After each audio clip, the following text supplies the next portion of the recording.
Welcome to the Nikola Tesla Unmatched Electrifying Strategy Guide, and his primary strategy is how to properly use his two coils. So his special ability is that he starts the game with one of two coils charged, and then at the end of each turn he charges a coil, again up to that maximum of two, and then at the start of his turn, if both coils are charged and there are fighters in the opposing fighters in his zone, then they each take one damage. So it can be a really powerful special ability because, as we're going to see, all of the effects of these cards have special guidance for both one and two coils. They also have guidance if you don't use any coils. So we're going to discuss that in depth. But what we need to start out with are the three cards that recharge the coils. And kinetic induction is going to be the trickiest of the three to use because if you're on offense, you are going to use it as a first action because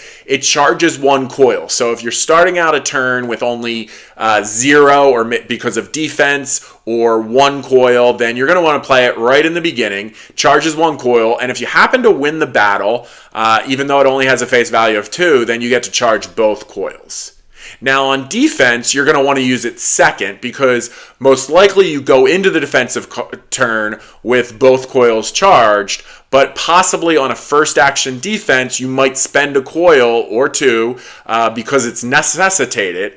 And in that situation, you're going to want to try to recharge those coils so you have both charged going into the start of your turn and maybe dealing one damage to somebody, opposing fighters in your zone.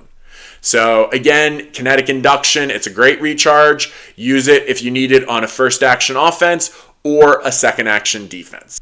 Then the other two cards that are going to be recharging are alternating current and fully charged. You're going to both use them on offense because alternating current is a attack card and fully charged is a scheme card. With fully charged, you gain an action, so it's a perfect middle card to play on that second action. You spend coils on your first attack, then you use fully charged, charge both of the coils, gain an action, and now you have a third action to attack with and maybe spend a coil before getting an additional coil at the end of your turn. And then there's alternating current. You can choose one to either charge both coils, or if you have both coils, you can just charge both of them to have Tesla recover 2 health. So there'll be situations where you undoubtedly are attacking. It's the only attack card. You want to make sure you attack, and you have both coils. So it might be apropos to recover that health rather than recharge, but I most use it to recharge, especially beginning of a turn. If you have no coils, you use them on defense, then attack with alternating current, get both of your coils, and now on your second attack, you can spend a coil on some of these cards we'll talk about later. But first, we're going to talk about the cards you want to spend 0 coils on. So with the recharging, you're probably not spending coils except for regaining health on alternating current.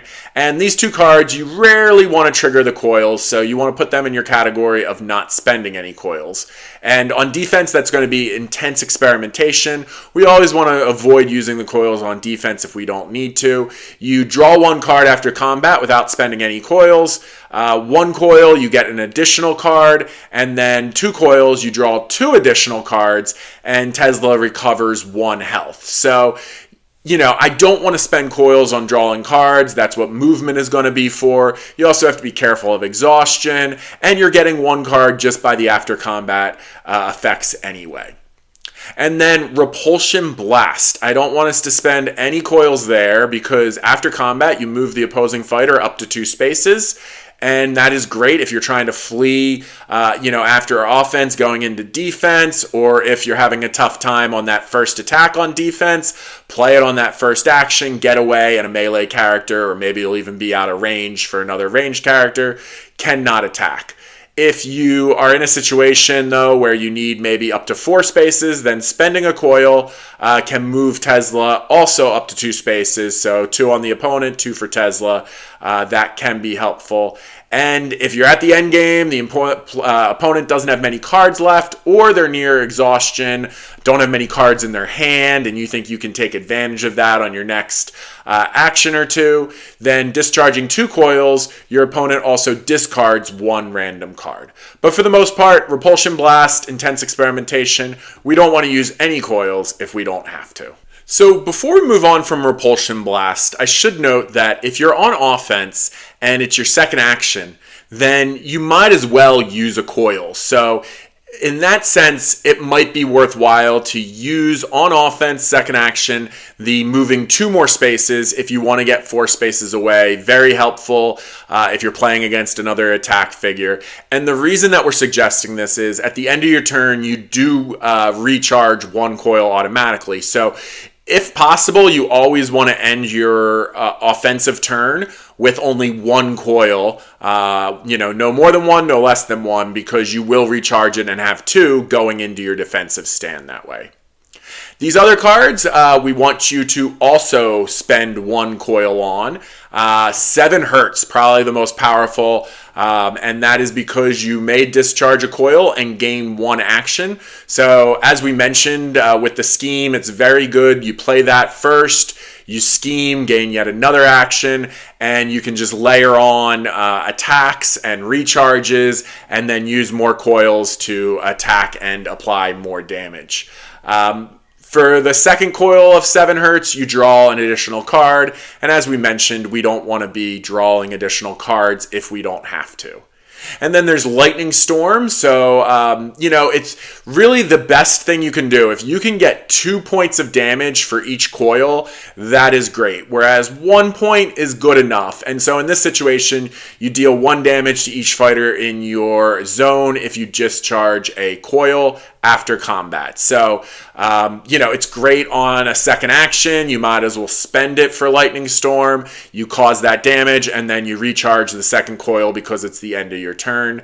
There is the situation where if you're feeling frisky and you want to discharge a second coil, then you do apply 2 damage. But keep in mind, if you do discharge both and it's the second action, then when you recharge, you only have 1 coil, and you won't be able to apply that 1 point of damage to fighters in the opposing zone.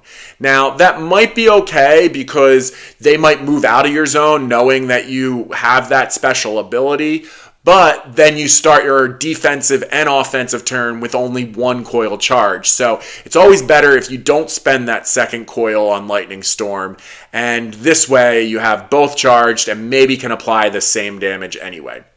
And then there's polyphase coils. So immediately you decide with 1 coil to cancel all effects on your opponent's card.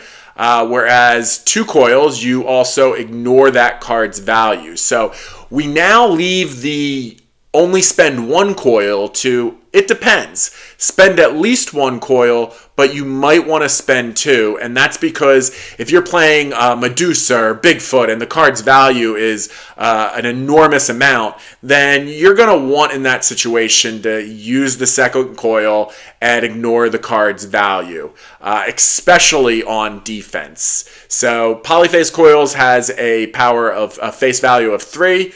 So it's great if you do end up using both coils on offense, again, especially on a first action where you can recharge it, then you're basically guaranteed to do 3 points of damage. So a really powerful card.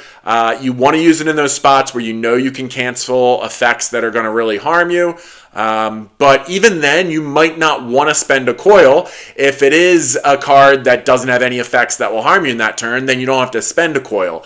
And so you're going to play that card in places where you might want to save coils. You might want to spend them. First actions are always good for that. It leaves you open then for a second offensive action where you know you're going to spend exactly 1 coil. And then X-ray radiation has a face value of 4. You reveal the top card of your opponent's deck, and you may spend 1 coil to discard the card. And you can also use its boost value if you spend 2 coils. So again, you're not going to know until you see the reveal of the top card if you're going to want to really spend 1 or 2 coils. So I know I might have done this out of order. You definitely want to do the depends cards on your first action, and you want to do the 1 coil cards where you know you want to spend a coil on your second action. So to remember that when you're playing, just remember I messed up the order of them, and depends comes first action, and 1 coil will be your second action. Now we move into the you want to spend 2 coils, and that's because it's the death ray. So you may discharge coils. It has a face value of 3, but if you use a coil, then it becomes a face value of 5. And if you use both coils, it becomes a value of 7. So each coil worth 2 attack points there. Use it as a first action, and then see if you can recharge, gain some actions, and you can really layer some attacks using the death ray and maybe go for the kill shot.